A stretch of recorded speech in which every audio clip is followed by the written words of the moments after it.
Mr. Supervisor. Yes, sir. How are you, sir? Glad to see you.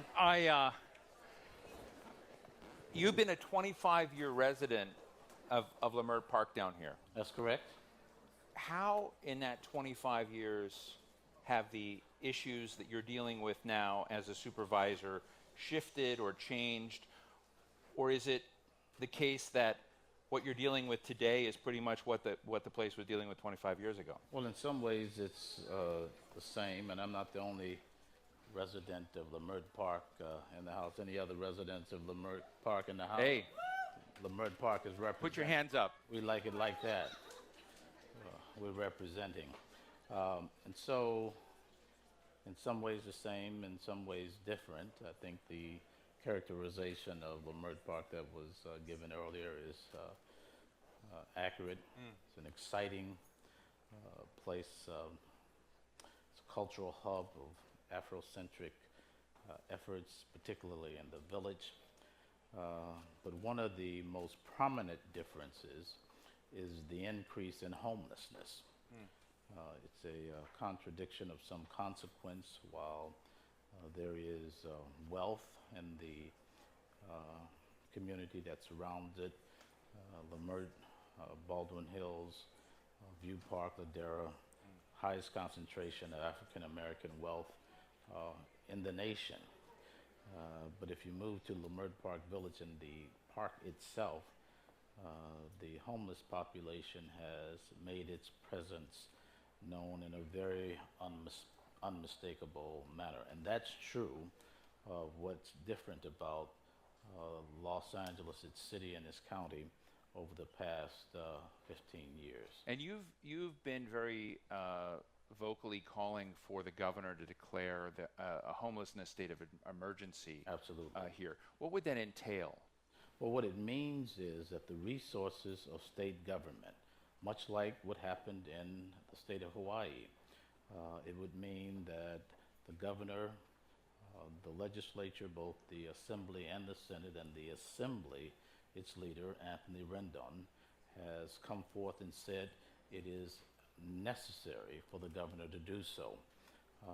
But it means that the services of government would relax some of the impediments to making the work that we are trying to do to reduce and ultimately end homelessness, if we can imagine that, more real, not just in LA County, but throughout the state of California.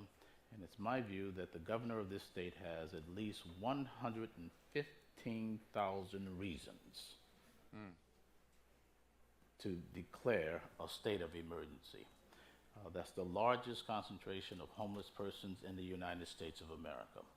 And it seems to me, against the backdrop of abundance, this is now the 6th largest economy in the world, the state of California.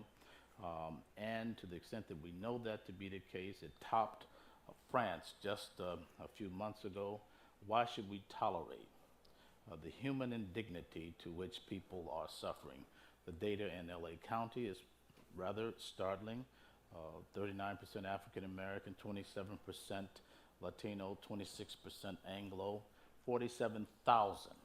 You can fill up the Forum and Staples Center and then have more people to spare when you think about homelessness in this county. It's inexcusable. Downtown Los Angeles, 16 cranes right now. The wealth, the real estate market could not be more hot. 6 blocks east of that, Skid Row, squalor, indignity, misery. So, Mark, what do you think this is a manifestation of? I lived in Los Angeles up until 1994. I was from Southern California, and it seems like in a lot of these issues, everything's gotten worse when it comes to caring and having a heart for those people who have been left behind by the success that others have enjoyed. Right. What does it say about our social contract with each other? It means that it has not been attended to with the kind of regularity, frequency, imagination that is required. In other words, the way in which government in large measure has responded to homelessness is to adopt what can be described as an incrementalist approach. Just do it a little bit, and it's almost as if they bought the biblical or religious expression, the poor will always be with you. That's a distorted understanding of what our responsibility is. In other words, we should adopt the different understanding, namely that every person is created with dignity and worth. And therefore, when you see persons, no matter where you are in the county of Los Angeles, high-end communities as such, and those that are challenged such communities, you will see an uptick in homelessness. Can you imagine that from 2013 to 2016, according to the most recent data, there was a 55% uptick in homelessness among women? 55%. Now, some of that is attributable to better data collection, but the issues related to domestic violence, the question of the real estate market being so hot and those individuals who are single-family earners falling out of the bottom, these are very real structural issues. But the public and private sector, these two partners have done too little to address this issue. Therefore, it has gotten worse, and the quality of life for persons who describe themselves as Angelenos across the length and breadth of this region is then diminished. You are also chair of the LA Metro Board, Yes. and I'm interested in the subject of whether or not the tools you have a hand in and are helping to direct can deal with some elements of this question of creating a more inclusive economy, inclusive situation. I've interviewed the Secretary of Transportation, Anthony Fox, a good number of times, Yep. and he's a real champion. Said, you know, our racial biases and our economic inequality is often locked into our infrastructure decisions that we made decades ago, and he's been an advocate of using infrastructure to change the course of opportunity. And I'm interested in whether that's something that you and your colleagues think about with regards to parts of the city and community that are being neglected. Well, LA is blessed to have a very enlightened head of the transportation agency, namely Philip Washington. We're fortunate to have a very strong relationship with Secretary Fox, who is here with some frequency. There is no region that's making a bigger investment in the build out of our infrastructure. There's approximately 100 miles of rail in LA County at this point in time. And be mindful of the fact LA County is 4,000 square miles, but we will double that through the people's decision to support Measure M, which would take it to 200 miles of rail, $120 billion, thousands upon thousands of jobs. And indeed, this is a way to address income disparities. It is a way to transform communities. There is no more powerful investment from the public sector than transportation. So transit-oriented development along, for example, Crenshaw, it's a game changer. It will be essentially that which causes the city of Inglewood to have more economic prowess and standing than it had ever imagined. Not just the new NFL stadium that Right. will go there, but in fact, transportation. It will be a lift in terms of what is essentially a triple bottom line. It relieves traffic congestion.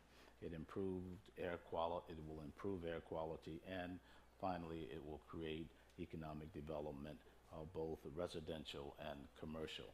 And so we're proud of that. And those will be jobs according to a project labor agreement, a local worker hire policy that has to be inclusive, and it takes into consideration the development of small businesses and those opportunities. So it's a tripartite kind of arrangement that says that each one of these pieces has to be touched. I know you have a hard stop. I want to go to the audience for at least a question or two. But when you look at the colleagues, your other supervisors, you look at the mayor and the city council of Los Angeles, do your concerns about homelessness, are they equally shared, or do you have enemies of progress that you have to contend with within the city and the county? Well, I think the elected officials in this region have gotten the memo. Some got it a little later than others, but finally... They got it. Did they read it? They've gotten it, and they are poring over it. And so this is an unprecedented moment. Imagine this. There's been approximately 10 polls, and I will say to you, done by Republican pollsters, Democratic pollsters, and whatever's in between. It's amazing, in all of those polls, with the exception of two, homelessness is rated as the top tier issue for the people of this county, irrespective of where they live. Higher than public safety, higher than education, higher than open space, higher than the issue of transportation. And it is amazing. There's never been a moment in time like this. The only thing that has been rated higher than homelessness happens to be jobs and the economy. And so when elected officials see that, they know that there is an intensity that attaches to the assignment that they have. Therefore, the city of Los Angeles has a bond measure that it has placed on the November ballot. The county of Los Angeles will, knock on wood, go to the ballot in March with a measure to deal with services. Let me just simply say, services, mental health services, substance abuse treatment services, rapid rehousing, and a range of services that are fundamentally necessary in order to address the homeless crisis that we have in the county of Los Angeles and by extension the state of California, which is precisely why we say to the governor, you should declare a state of emergency. After all, if you can declare a state of emergency because of a fruit fly infestation, seems to me that I'd say that's another tweetable moment there. Just real quick, is there any city in the United States that has struggled with a homeless challenge that has gotten it right? That's a good model. Hasn't gotten it right, but has done a remarkable job. One example, shall I say it, is New York. Different policies, different typography, different demography. Los Angeles is very different in that sense, but we can learn from New York. And I would say further, the state of Utah is doing some interesting things. So we're studying various methodologies, innovations in our own county, where we're putting nurses, social workers, formerly homeless people to constitute multidisciplinary teams to go out and knock, knock, knock. It is not true that people who are homeless want to remain homeless. They need to believe that they can be helped, and we need to go there with regularity until we restore them a sense of dignity and purpose. We have a question right up here in the front. I'm going to say, you know, I really wish I hope I get the opportunity to come back and interview you annually on how, because I do know what a punctuation point you put on this subject. It would be nice to know and begin to measure progress one way or another. But yes, right here. Hi. Hi. Hi, Supervisor. Hi. I'm Elena Halpert-Schild from the County Human Relations Commission. And I'm working with a cadre of representatives from other county departments on the Government Alliance for on Race and Equity. Right. And so the question that I have for you regarding homelessness is that we know that homelessness and other consequences of dire economic straits are disproportionately found amongst folks who are from communities of color. Yes. And so in addition to addressing homelessness specifically, how are we as a county looking at some of the other services that we provide and other kinds of directions that we want to go through the lens of race and equity? Well, I think it's fair to suggest the following, that there are interlocking systems that essentially perpetuate the quality of life or the lack thereof of people of color. disproportionately, in certain instances, they would be African American. Not exclusively, but often disproportionately. I remind you, in the city and county of Los Angeles, 9% roughly African American.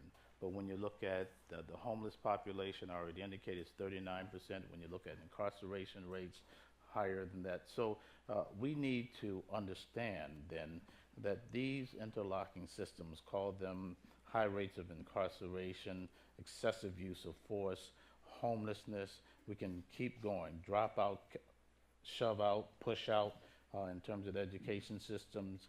They constitute, in my mind, interlocking systems of institutional violence toward those populations.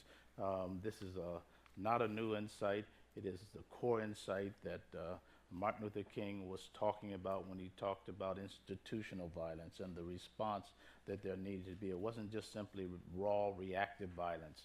That's often the case. And so there is no way to deny from any careful assessment how these issues are intertwined. And I'm pleased that the Human Relations Commission seeks to document this in the form of hate crimes and who the violence is routinely visited upon.